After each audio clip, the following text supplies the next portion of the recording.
Good afternoon, ladies and gentlemen, and welcome to McKale Center. Welcome to the University of Arizona. It's great to have you here today. Hang on to your hats. It's a good thing we're dedicating a statue. It might be the only thing that doesn't get blown away today. So enjoy the afternoon. March 1983, U of A Athletic Director Cedric Dempsey was in search of a new basketball coach for the University of Arizona. About 50 people were interested in the job. Many candidates emerged. Now keep in mind, 35 years ago, we had no social media. So it didn't take minutes or hours. It took days for names to leak out. And one of those names was Iowa coach Lute Olson. Well, of course, Lute had built a fantastic program at Iowa, NCAA tournament winning team. Why would he leave Iowa to take over an Arizona team that just finished 4-24? Well, following Iowa's loss to Villanova in the NCAA Midwest Regional in Kansas City, Cedric Dempsey stole a minute of Olson's time. That led to a 5-hour conversation the next day and a decision that changed Arizona basketball forever. When he arrived in Tucson, Lute set the tone, saying in part, and I quote, "I have never been one to talk about how many games a team can win, whether it was our first year at Iowa or our last year there. The only thing I promise is that we will play hard, play well together, play with intelligence, and represent the University of Arizona with class." That, my friends, sums up Lute Olson, Hall of Fame basketball coach.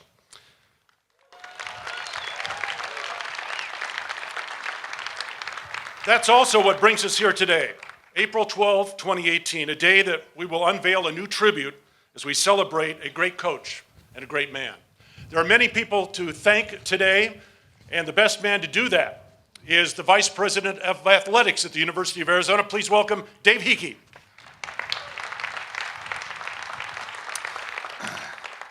Well, thank you, Brian. I really appreciate it. I'm going to try to be brief as the wind blows and the heat beats down on us because there's some great things to happen here. But again, thank you very much. And on behalf of the University of Arizona and our Intercollegiate Athletics Department, we'd like to welcome you here to this wonderful day, the dedication of the Lute Olson statue.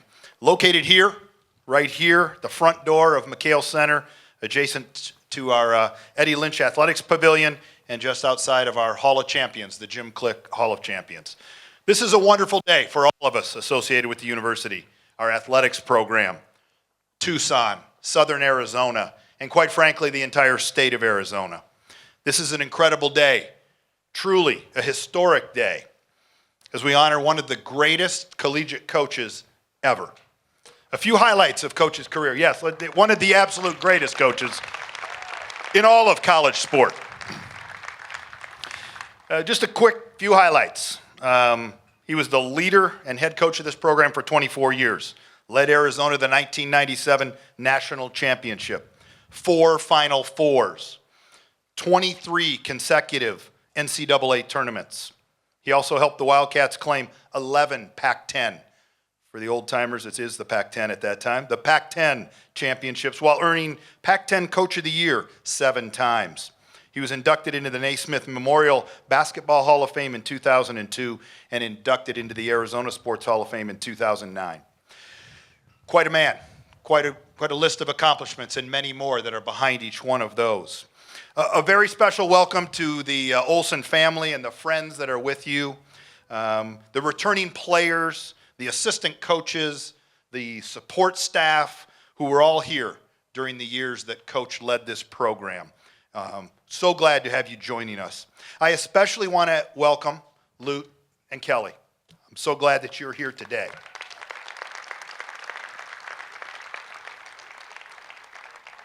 I think it's important that you can be here together to be part of this tribute, to actually take part in the unveiling of this wonderful statue and this wonderful tribute to you, Coach. So glad that you're here. A few announcements and some introductions. First, I want to pass along greetings and regrets from President Robbins. Many of you have had a chance to meet Dr. Robbins. He's unable to be here today.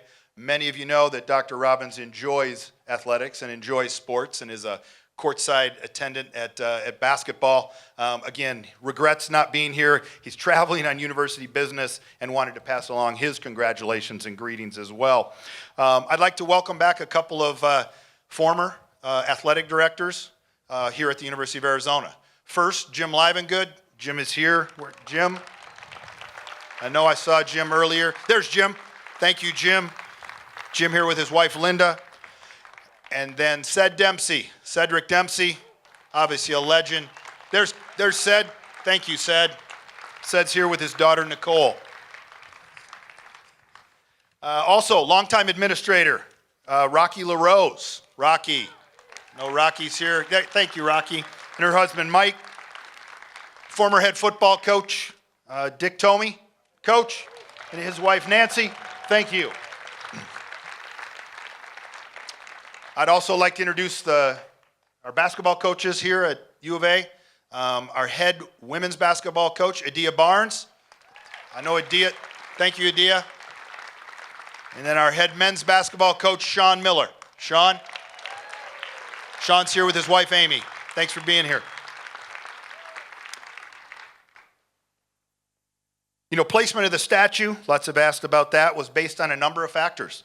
But one of the big ones is a connection to the central campus here, connection to the beautiful U of A mall that's right out in front of here, where all the foot traffic on game day, not only basketball game days, but football game days, and on regular non-game days, the abundance of foot traffic that comes through. And really, to place it right at the front door of McHale Center, so that all that come into the building and see the great tradition that's here are welcomed by the greatest of all in Lute Olson. So glad to have it here. I want to thank all of those in attendance today, those who are here and who are unable to join us, for helping us with their support. I especially want to thank those who have really made this possible. We had nearly 100 people financially support the project in Coach's name. Special thanks to 3 significant donors with gifts of over $50,000. Jenny Clements. Jenny is here, I believe. Jenny, thank you very much. Tom Rogers. Tom, thank you. And George Khalil. George was not here today. Okay, thank you.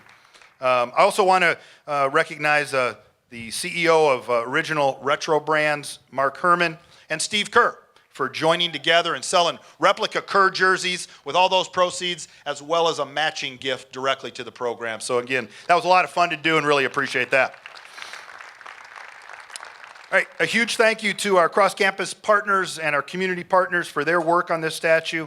The artist, Amrani, and Jessica Lopresetti. Jessica and Amri are here. Really appreciate that. From Timeless Creations Incorporated, outstanding artists, done some of the greatest bronze statues in the entire world. Tom Bollinger and his staff at Bollinger, the sculpting, casting of the statue, his staff at Bollinger for their good work. Ralph Banks and the U of A, right here at U of A, the planning and design and construction team. I got in the way there. Henry Thomas, team of architects and engineers with Line and Space. Nate Kapler, thanks Henry. Nate Kapler and Capcon construction crew and a team of subcontractors that put the statue together. So we appreciate all of those great partners in it.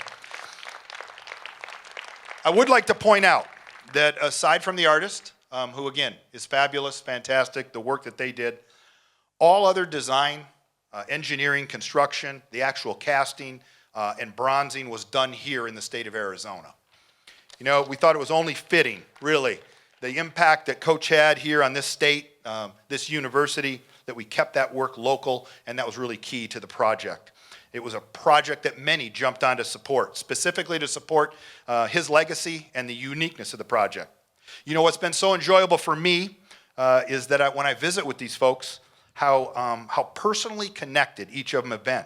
They all have a great story about how Coach and this basketball program has connected to them, how much it meant to them, how important and meaningful it has been in their lives. Much like the stories that we all have and the connections that we all have to Coach Olson and to this basketball program. So today, ladies and gentlemen, I like to talk about championships, because in athletics, that's excellence. Today's a championship day. Today truly is, we celebrate a championship. Today we figuratively hang another enormous banner. We lift a substantial trophy in front of everyone. Today we recognize and celebrate excellence we celebrate greatness, and we celebrate class. So Coach Olson, thanks for all your incredible work, your service to the university and the state, and to all of college basketball. As well, and maybe more importantly, what you've impacted, how you've impacted the many student athletes that you've coached and you've mentored. So congratulations, thank you very much, and bear down.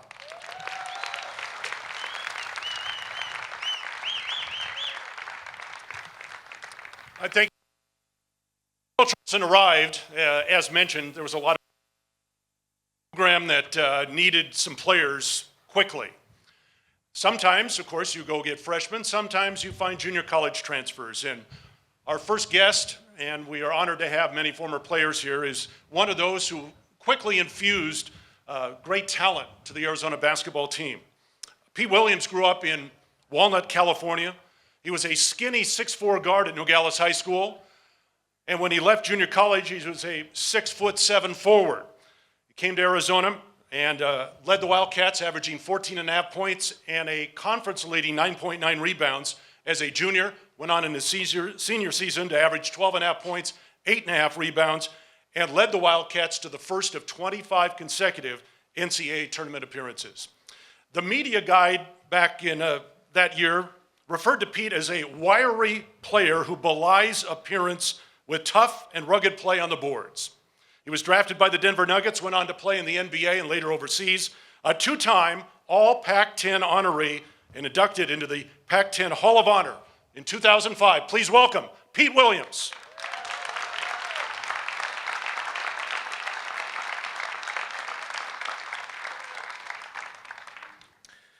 Brian always gives the best introductions. They're only giving us 2 to 3 minutes to speak, which is tough, but at the same time, it's probably a good thing for me. I've been known that if I have to speak about Coach Olson for an extended amount of time, I can tend to get a little emotional. And, some of my boys here, and, that wouldn't be too cool. You see Flyer Dog up here shedding tears and everything because they never let me hear the end of it. So with that being said, I know sometime during my first year when I was over in Europe, one of our coaches asked me, could Coach Olson take the last place team and turn them into a champion? And what I said, what Coach Olson would do right away is he would change that culture of losing that existed in that team to the point they believed that losing would no longer be acceptable. Not only that, moral victories would not be acceptable. He would work tirelessly with this group, preaching constantly a winning attitude to the point where they believed and a winning culture would be expected of them. And that's one of the things that happened here with us. Yeah, it was tough in the beginning. And me, I always considered myself a hard worker to begin with, but I didn't really understand true hard work until I got here. Now, unfortunately, I was unfairly forced to play center at 6'7", 190, but there were reasons for it. And even though I was undersized from a height standpoint, I could kind of make up for that with the way I jumped. But when you're going up nightly against guys that outweigh you 40, 50 pounds, that's tough to do. So to be honest, I had some little insecurity issues as far as that, because you got these big guys leaning on you, you get tired quick. But Coach Olson not having no excuses. I couldn't run. The coach said, Coach, he's too big. His thing would be, get back out there and play. That was the mindset. So what I developed from him was not only was my work ethic elevated, but no excuses. And the thing about that, and I talk to former teammates, John Edgar and I, we talk often about a lot of the things that we learned and Coach instilled in us here on the basketball court. We've been able to apply that to life, our current careers. Right now, even at my slightly advanced age, I'm still a go-getter. When I'm assigned with a task, I get out after it, because you know what? Coach Olson would have it no other way. I want to take this time to make a special mention to a couple of people, and I'll tie that into Coach Olson towards the end. Kelly Olson. All of us as players, we're so thankful and appreciative of you for being an amazing wife and taking care of our dear coach. And you'll always have a special place to me because of the interest you show in my little cousin Dominique. Dominique is a sophomore here at U of A. She grew up in Chino Hills with my kids and John Edgar's kids. When we had one of our reunions back in the early 2000s when she was little, she said, when I get big, I'm going to go to the school my Uncle Pete went to. Kelly has taken special interest in Dominique. I thoroughly appreciate that. Associate AD Phoebe Chalk Wadsworth. Phoebe, you've been absolutely amazing. Phoebe has taken Dominique under her wing. Dominique is doing amazing things, here in Tucson. And for me, 30 some odd years, 33 years after I've left this school, I have people within the U of A looking out for my family. And that goes back to this guy right here. He established Arizona basketball as a family. Now, I can't speak for other schools and how they do it, but when you talk about Arizona basketball being a family, it's a family in every sense of the word. And it goes to this man right here, Coach Olson. Coach, we love you. Honored to be here. Well-deserved honor, long overdue. Love you, Coach.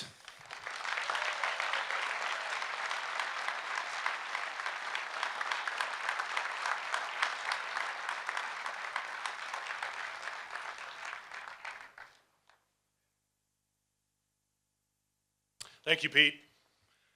Matt Muehlbach arrived at the U of A in the fall of 1987, soon after leading Rockhurst High School to the Missouri State Championship, undeterred by a roster that contained names like Steve Kerr, Tom Tolbert, Kenny Lofton, Anthony Cook, Judd Bushler, Craig McMillan, and Sean Elliott. Matt helped lead the Wildcats to the school's first ever Final Four. He would go on to play 4 years at Arizona, score over 1,000 points. In 1990, Matt topped the Wildcats by making over 43% of his three-point shots. He will probably tell you he can still do it today. Up until recently, Matt was the all-time winningest player to wear a Wildcat uniform. Dusan Ristich now owns that honor, and Matt's proud of that, by the way. As a freshman, the media guide listed Matt's major as undecided. That quickly changed. Matt has become an esteemed attorney at law and an accomplished broadcaster. And by the way, he is the only player to record a triple-double in conference tournament history. Please welcome Matt Muehlbach.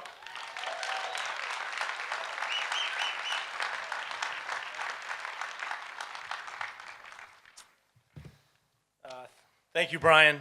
The reason I'm in broadcasting is Brian Jeffries. That man is unbelievable, and there's going to be a lot of ceremonies, a tribute toward him in the years to come. And just first of all, thank you so much for inviting me and to speak. It's quite an honor. I was talking to Tom Tolbert today, and we were really curious about what it was the statute's going to look like. And Tom is worried that it's going to have Lute yelling at him as he's not running back on defense. So Tom said, please share that with the crew. It was interesting when Sean Miller first got here. I remember one of the first days he was in Tucson. He asked me about what made Lewd Olsen great and what made him special, and what was the secret sauce to Lewd. And I've thought about that ever since he asked me. And there's so many things when you have somebody that has a statute. It's not one thing. And the first thing that I thought of was Pete Williams. When you see Pete and hear him talk, and anybody that saw him play, the reflection of Lute and seeing Pete, the things that come to mind, the toughness, the grit. Some people saw Lute in his later years when he was Mr. Slick and at the Final Fours and all that. This man was tough, and he was a competitor, his will to win. Bruce Frazier reminded me of a story yesterday that we were having some trouble with the screen and roll, and Luke got really frustrated, and he brought Ricky Birdsong out. The late Ricky Birdsong was assistant. He was on offense, and Lute said, I'm going to play defense, and Ricky came off the screen, and Lute was there to hedge on the screen, and he jumped right in front of him, and Ricky ran him over, and Lute went down. I went down hard. And as he went down, all the players are looking around like, oh my, is he all right? Like, what's going on? And the first thing he said as he slammed against the floor was, charge! And Ricky looked at him and said, no, that was a block. You were moving. And so for 2 or 3 minutes, Ricky and Lute argued about that. And I thought about that era, and you think of all the championships, but that grit and that era. The other thing I think about Lute's secret sauce is his attention to detail, his preparation. I think about that every day as a lawyer and how much that means to me and the difference between great and good. and that attention to detail. The preparation, Lute, was as good as anyone I've ever seen. I remember a time we were playing in Europe in a summer tournament. It's supposed to be fun. We're playing this team in France, and he has us in the bowels of a hotel watching tape on a 19-inch TV with a VCR tape. We literally couldn't tell which team was which. And he's saying, look at these guys, and he's going here, and we're kind of like, okay, coach, But his preparation as a basketball coach was just, it was incomparable. And I think his coaching, when I think of what he did as a coach, the idea that he had such a great combination of, you went to our practice, the fundamentals. It looked like a Hoosiers 1955 basketball practice, but for the first 45 minutes. But by the end of practice, we looked like the Golden State Warriors. I mean, we ran, we got up and down, and you watch Steve Kerr's teams. They play a lot like Coach played then, free. They really got up and down, and I thought, in fact, it's interesting. I was talking to Steve and the other day, the coach of the Warriors, and he said that we have a drill, and the players will remember this. It was a 3-on-2 conditioning drill, and they call it the Lewd Olson drill for the Golden State Warriors. So I think of that legacy, how much that lives on. The last thing that just comes to mind for me is when I think of this statute. Obviously, that's going to be around here for a long, long time. But what will last forever is just the legacy of our relationships in the family. Pete mentioned Kelly, and I just think back to my days with Lewd and Bobby and the apple pancakes, those stories, and Lute's family, and who part of them are here. And I just, the players and what we've meant to each other, the lineage of that. Like I see guys like Richard Jefferson, who I didn't play with, and we'll be at an event here, and we'll go out and have drinks after, and it's like we played together. It's like we were roommates. And that's, Lute really put that together. And that chemistry, I think he had an amazing ability to bring guys in, put a puzzle together, create this chemistry, because he brought good character guys in. They did it the right way. It's just something that I'll never forget when I think of the family. And that came to fruition. You think of Pete's years, that came to fruition in 1987-88. Lute's vision, his initial vision, was to be a team that could win the title. And December 22nd, 1987, the first time in U of A history we were ranked number 1.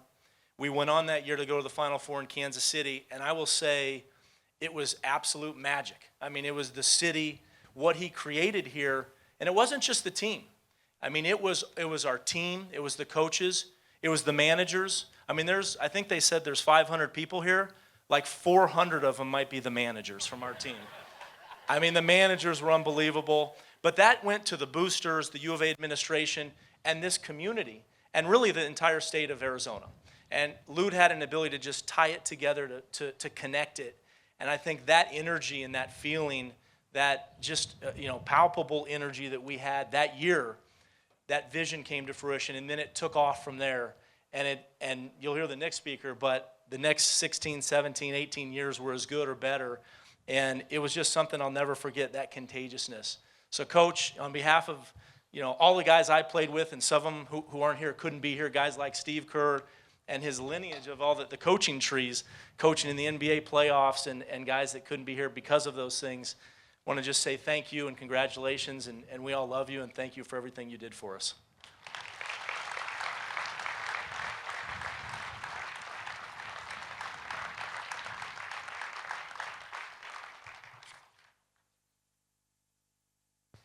Thank you, Matt. At Woodrow Wilson High School in Portland, Damon Stoudamire was the 1991 Oregon High School Player of the Year and a high school All-American.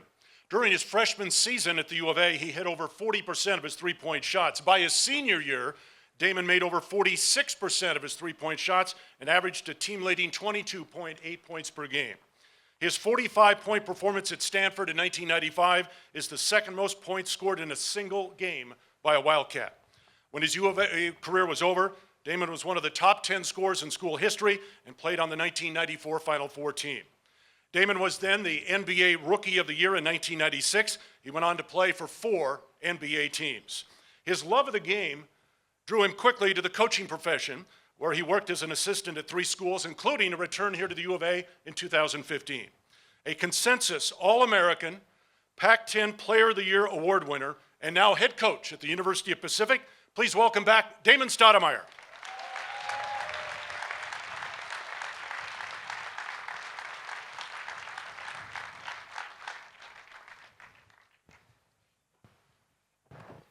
Coach, I want to say this before I forget. I definitely agree with Pete. Kelly has been a pillar for Coach. And, you know, I'm happy that you two are together. I'm happy that you two met. And once Kelly told me the story, I really could appreciate everything. You know, but Kelly, you have done over and beyond to help his extended family become a part of his new family. So thank you for that. And to Bobby, 1 second, and to Bobby Olson, who was the unofficial team mom for everybody in our program.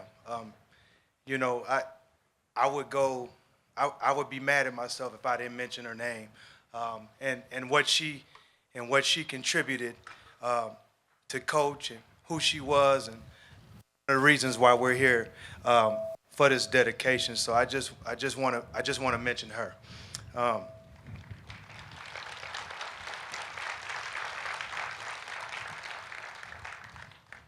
I'll take it back to after we lost in the first round of Santa Clara, 1993. You know, all those guys back there with those cameras and everything, they were on Coach's back. They really were. They were on his back. We couldn't win the big one. We couldn't do this. We couldn't do that. And I think as players, we felt like we just, you know, we were coming up short for whatever reason. We knew we had the team, but it just wasn't happening. Coach pulled me and Khalid Reeves into his office, and he told us, he said that, you know, I'm gonna try something new this coming up year. You know, you two are my best players. I've never played through my guards before.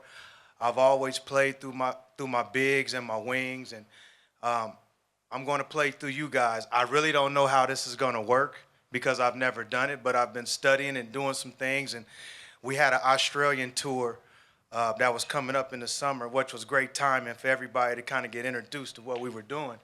And me and Khalid, we just kind of lit up in the office because we were saying to ourselves, it's about time you figured out that we were the best players, you know.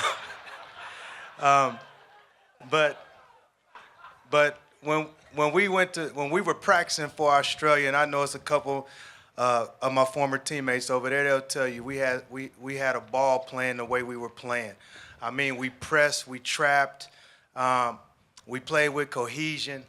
And then we went over to Australia. I think we went 9 or 10-1, and it was the culmination of what started off to be probably my best year in college. And we ended up winning the Pac-10 that season and going to the Final Four. And I'm only bringing that up because now that I'm a head coach, it takes a lot of guts to change up your coaching style. You know, if you've been doing something and you've been successful at it for so long, and he was able to do that. And then what followed us, it just kept on going up and up and up and up and up and up and up to where, you know, you recognized Arizona's point guard you. And that's a tribute to Coach and the things that he did to not only help utilize his own talents, but to put his own ego to the side to say this is the way that we can win games. And, you know, without that, it may not had ever been a me, but I appreciate him for that. The caring guy, the person that no matter what was going on the outside, he cared about his guys and his team, and he would do anything, and he stood up for all of us. He was honest to a fault. Like, as a college coach now, it's hard to tell guys to red shirt, but he used to tell guys that could red shirt that could actually play.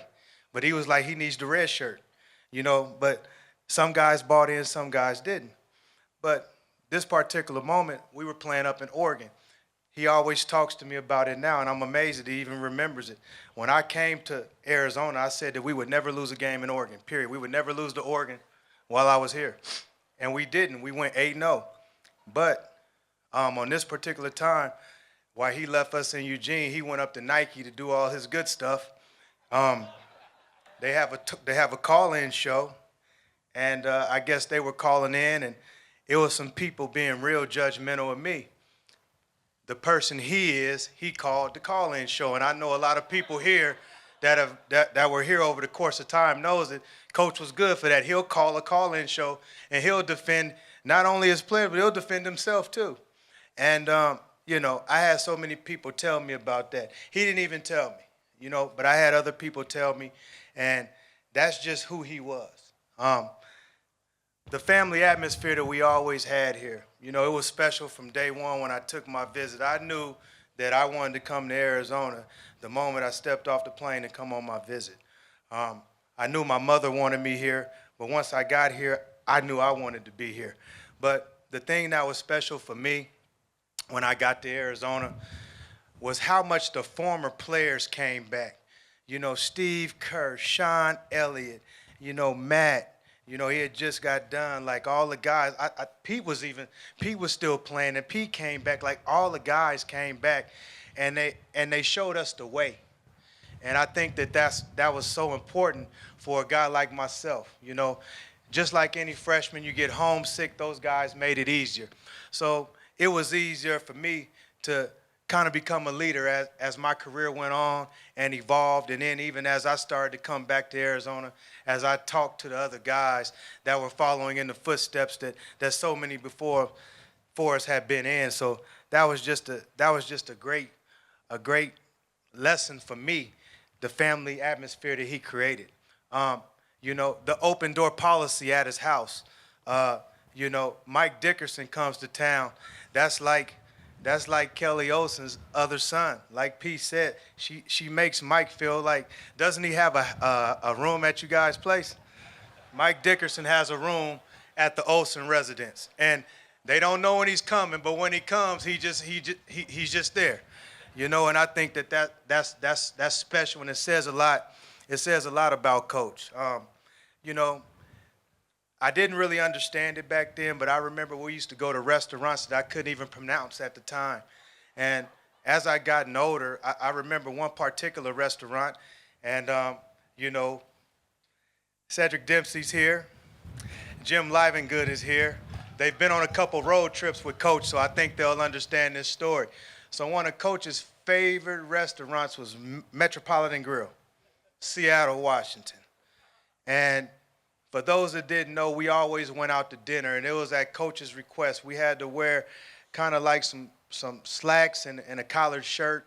And like I said, I really didn't want all that. I really just wanted a burger. But what I learned from that is the etiquette of everything. You know, Coach was trying to teach us something bigger than what we could see at the time. And as I became a senior, as I started to have to go on the banquet tour for all the All-American shows, as I had to go do different things and speaking engagement and interact with people, you know, he was the one that taught me all that because I didn't know. I had no clue. You know, when I came here, I had no clue.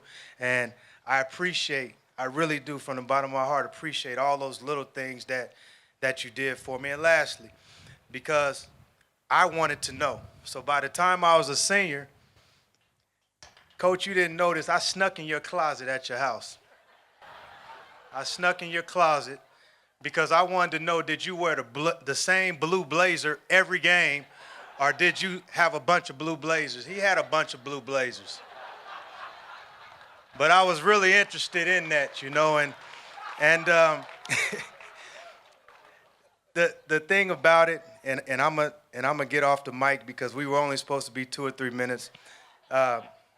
I just really want to say that I was blessed to come in contact with such a great man. He's really helped me a whole lot. He's been there for me. Him and Kelly still talk to my mother to this day. And he's just been a blessing in my life from the day I came to Arizona, and he's taught me so much. And I owe a lot of the successes that I've had, not only as a basketball player, but just in life. I owe it to Coach Olsen. Thank you.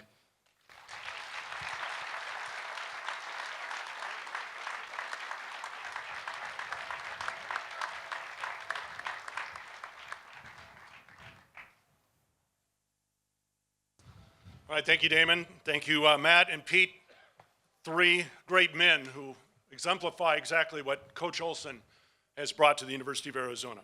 Just a couple words, Coach, before you come up here, okay? Just so everybody's aware now, he was born in Mayville, North Dakota, later attended Augsburg University in Minneapolis. That's where his coaching career would begin, later in that state. Quickly led him, though, to Southern California, worked his way from high school coaching up to the junior college level, and finally Long Beach State University. In 1974, his Long Beach State team was so good that Iowa hired him away. And after 9 years in Iowa City, Lute came to Tucson, and as they say, the rest is history. Lute's accomplishments place him as one of the great basketball coaches the game has ever known. I could go on forever listing, of course, his victories and championships, but I'll add just one. Lute won 46 NCAA tournament games. That's one more than Bobby Knight, and that's all that matters, right, Coach? That's it. All right. Lute Olson will always be known as a great basketball coach, but his impact on this community and this university is what makes him so special. We are very thankful that he and his family decided to make Tucson home. Please welcome our coach, Lute Olson.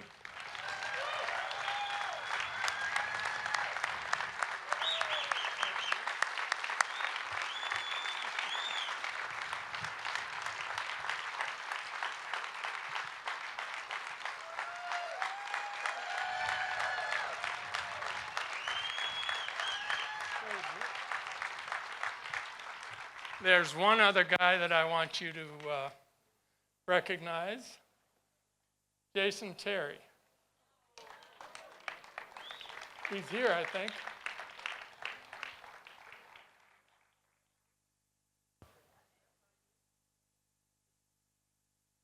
Okay, the reason I wanted to introduce him was that he has played 19 seasons in the NBA. Can you believe that? He has 5 daughters, and every time Kelly sees him, she said, "You better keep on playing, because with 5 daughters, that's 5 weddings, that's five college." Yeah. So he's playing enough now this year that I'm hoping that he's going to make it 20. He's a special guy. Now, one of the things that Matt Muehlbach didn't mention, he never lost a game in McHale in 4 years.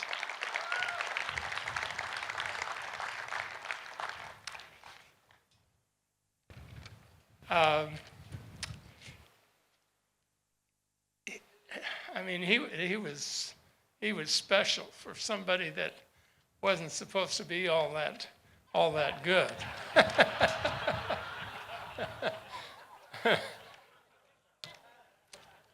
But Kelly keeps telling JT he's got to play as long as he can play with those 5 daughters. So I think he's probably listened to you. Well, I'm honored and humbled at this recognition. I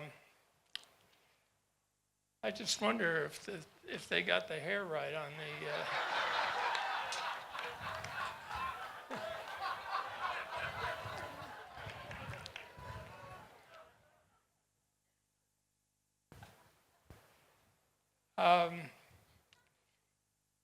Coming here in '83, never thinking that there would be a statue outside of the arena.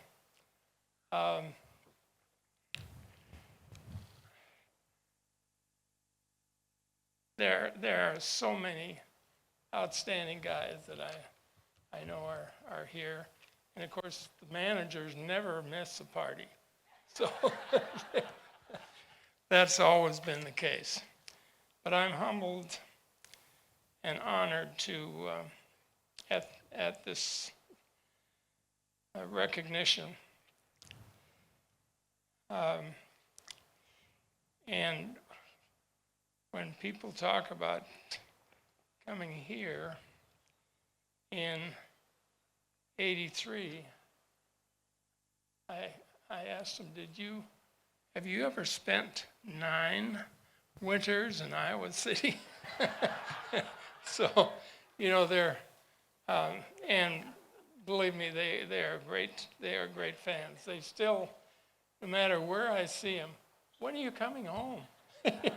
Coming home. I was there 9 years, and I've been here over 30 now. And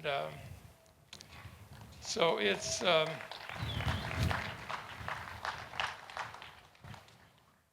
really become Kelly's and my home, and this means the world to me that we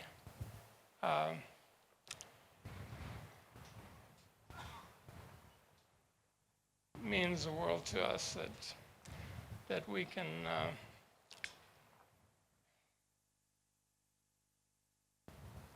it means the world to us to be here. I'd like to thank those in the administration who decided to go ahead with this statue project, and a huge thank you of the people that contributed to the project. Dave Hickey is, he's as good as they come, and Bobby Robbins is not here today, but he's like just an ordinary kind of guy. I want to thank the players, obviously, for all that they've done for me, and Kelly, and the fans, and everyone else who has supported Arizona basketball throughout the years.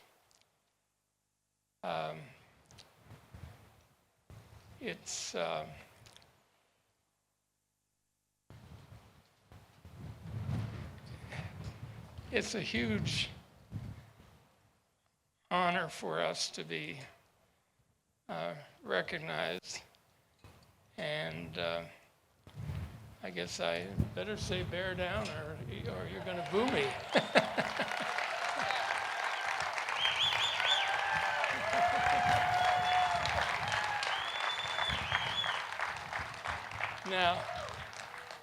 Now, do we get to see the statue? Now's the time, Coach. Now's the time? Okay. Stand right over there. Okay. And so if Kelly and the Olsen family would like to come up, join Coach right here to my left. Right over here, Coach. And all the letter winners and former basketball staff, if you want to come over to my right. While everyone is assembling, just a note to the media, because of the wind, the interviews with Coach Olson and Dave Hickey will be inside the Hall of Champions as soon as we're done here.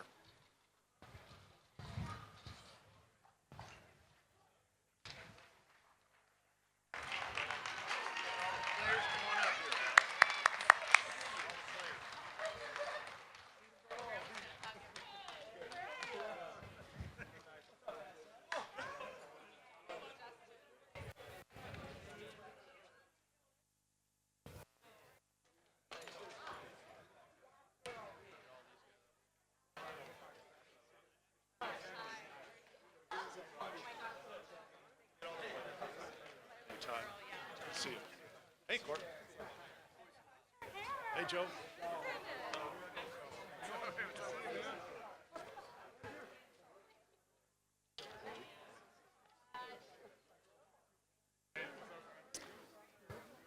All right, and now the moment we have waited for. A man who has brought great honor to our school, our community, our state, and our basketball nation. The statue of Lewd Olsen, immortalized forever.